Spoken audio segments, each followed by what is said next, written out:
بناقەی شەقامی 20 مەتری لە قەزای ناوەندی ئیداری سەربەخۆی سۆران. بەڕێزان لە دەستپێکدا ساتێک بێدەنگی دەوەستین بۆ ڕێزگرتن لە گیانی پاکی شەهیدانی کوردستان بفەرمون.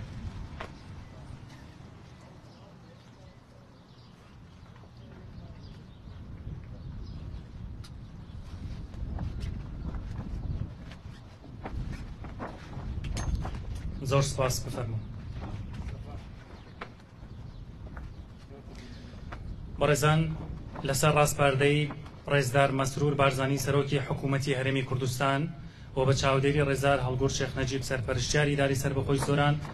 بەردی بناغیان پرۆژە گرنگەدا دەندرێت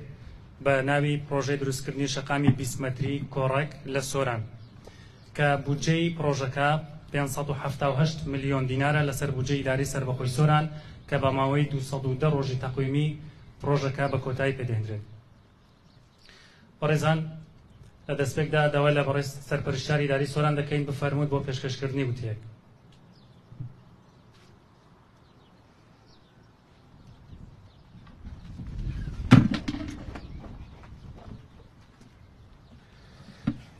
بەناوی خی گەورە میهرەبان،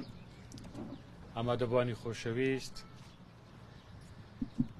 بە خۆشحاڵی و ئەمڕۆکەش بەردی بناغەی پرۆژەیەکی دیکە لە قەزای ناوەندی سۆران دادنێ، ئەوەی کە دوێنێش ئاماژەمان پێکردو بە ئیشارەتمان پێدا. ئێمە لە وەرزی زستان هیچ پرۆژەیەکمان نەوەستان ئەم ساڵە بە فەرمی،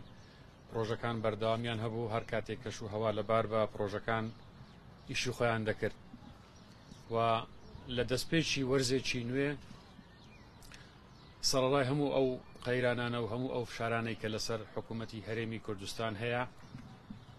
سەرەڕای هەموو ئەو پلانانەی دوژمنان لەسەر هەرێمی کوردستان، پرۆژەکانی ئاوەدانی و پرۆژەکانی خزمەتگوزاری بەردەوامی هەیە. لێرەوە دەمەوێت بە ناوی خەڵکی ئیدارەی سەربەخۆی سۆران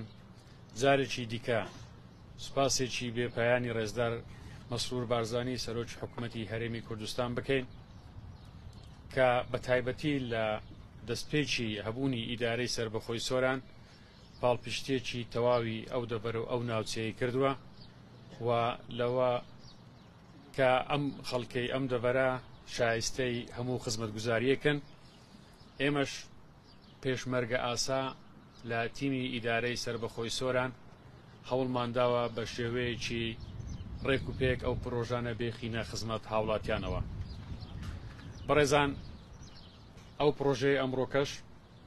لە گەڕەکی کۆڕەک پرۆژەی قیرتاوکردنی شەقامی 20 مەتریە کە پرۆژەیەکە بۆ ئەم گەڕەکە دەتوانرێت هاوڵاتیان سوودێکی باشی لێوەربگرن. بەرنامەی ئێمە وەکو ئیدارەی سەربەخۆی سۆران لە دەستپێکردنی پرۆژەکانەوە بەردەوام دەبێتن لە ئەو ماوەی داهاتوو. چەندین پرۆژەی کەمان لە بەردەستیدایە کە بەردی بناغیان دادنێن. ئەمە پرۆژەکانی خزمەتگوزاری و پرۆژەکانی مامناوەندی قیرتاوکردن و کۆنکرێتکردنی گەڕەک و کۆڵانەکان و بردننی تۆڕی ئاوی بۆ ناوچەکانی باڵێ ناوچەکانی دیکەی سەر ئیدارەی سەربەخۆی سۆران. لە هەمان کاتدا پرۆژەی استراتیجیشمان هەیە، ئەو پرۆژە استراتیجیانە کە هەندێکیان دەستیان بە کارەکانیش کردووە بەڵام بە فەرمی بەردی بناغیان دانەندراوە. بەڕێزان خاڵێکی دیکە کە دەمەوێت جارش کە تاکیدی لێ بکەمەوە لە گەڵ بەڵێندەرە بەڕێزەکان چەندین کۆبوونەوە و گفتوگۆمان کردووە و لە دوایین کۆبوونەوەشمان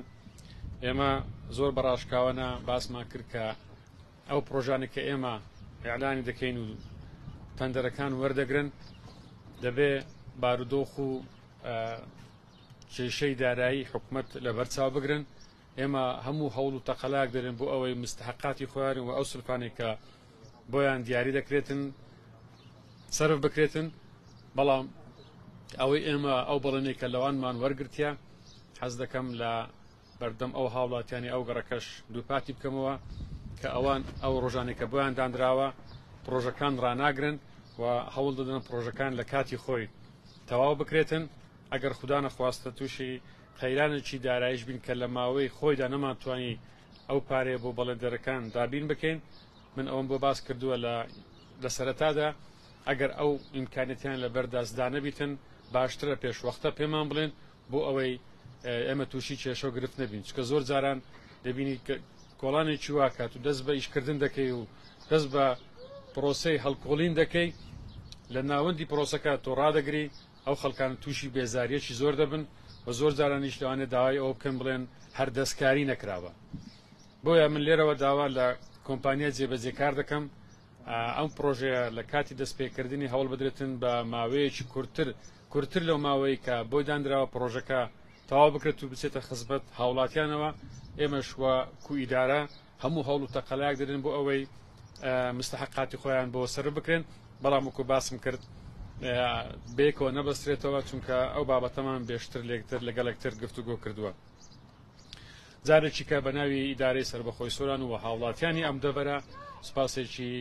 بێپایانی کابینە نوێمی حکوومەتی هەرێمی کوردستان ڕێزدار مەسرور بارزانی دەکەین بۆ گەیاندنی ئەو خزمەت گوزاریانە پرۆژەکانمان و خزمەتەکانمان بەردەوام دەبن لە بۆ هاوڵاتیانی ئەم دەبەرە و پامێکی ڕوون و ئاشکراش بۆ دۆست و دوژمنان دەنێرین کە ئێمەی کورد لە ئاوەدانکردنەوە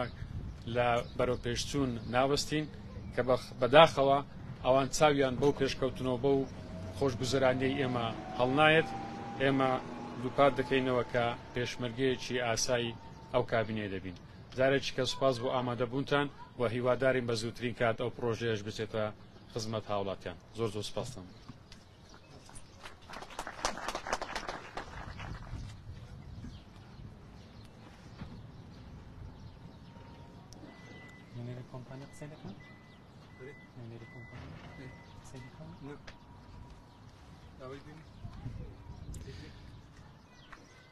بەڕێزان ئێستاش دەست دەکەین بە دانانی بەردی بناغەی پرۆژەکە لەلایەن بەڕێز سەرپەرشتیاری ئیدارەی سەربەخۆی سۆران هەڵگورد شێخ نەجیب بەڕێز بەرپرسی لقیدەی پارتی دموکراتی کوردستان دکتۆر ڕێبوار بابکەی بەڕێز جێگری سەرپەرشتیار حەکیم تێلی قایمی قەزای ناوەند سەرۆکی کۆمپانیای دیکۆ سەرۆتاغا سەرۆکی شارەوانی ئەندازیار سەلوا موختاری گەڕک کاک بارزان بەڕێوبەری ڕێگەوبانی سۆران فەرموون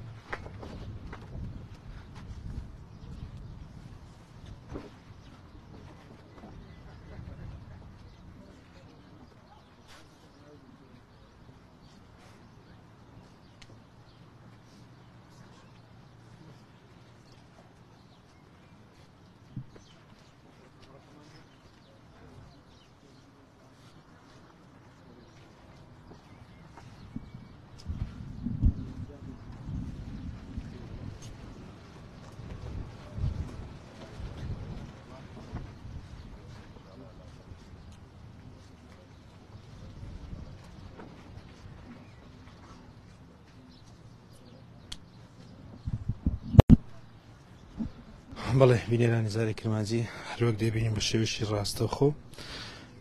دانانی بەردی بناغی شقامی 20 مەتری کۆڕەکە لە سنتری قەزای ناوەندی سۆران دەرخانی بوو جەلەلانی دارە سەربەخۆی سۆرانەوە و هاوکات ماوەی پرۆژەکە 201 پرۆژەیە بە گوژمەی 576 دینار جێبەجێ دەکرێت لەلایەن کۆمپانیای دیکۆ بەڵێ لە ئێستاشدا هەڵگورد شێخ نەجیب سەرپەرشتیاری دارە سەربەخۆی سۆران و دکتۆر ڕێبوار بابکەی بەرپرسی لقیدە و سەلوا شڕۆ سەرۆکی شارەوانی قەزای ناوەندی سۆران و کاک ڕەجەب زوبەر حارس قایمقامی قەزای ناوەندی سۆران بەردی بناغەی ئەم پرۆژەیە دادەنێ بەڵێ پرۆژەکە کەوتوتە سەنتەری قەزای ناوەندی سۆران شقامێکی 20 مەتریە لەژێر چاودێری لەسەر ڕاستپاردەی ڕێزدار مەسرور بارزانی سەرۆکی حکوومەتی هەرێمی کوردستان و چاودێری ڕێزدار هەڵگورد شێخ نەجیب سەرپەرشتیاری ئیدارەی سەربەخۆی سۆران بەردی بناغی ئەم پرۆژەیە دادەنرێت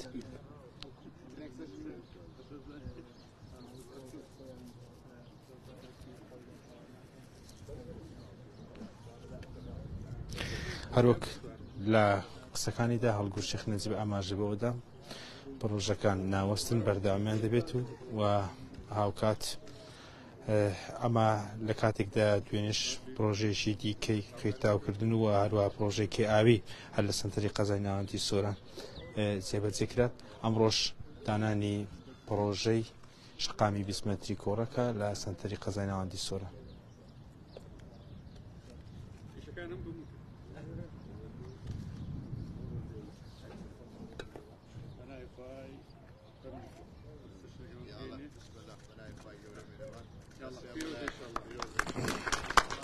پیرۆز بێت لە ئیداری سەربەخۆی سۆران بە هیوایین کە پرۆژە و خزمەتگوزاریەکان لە ئیداری سەربەخۆی سۆران بەردەوام بن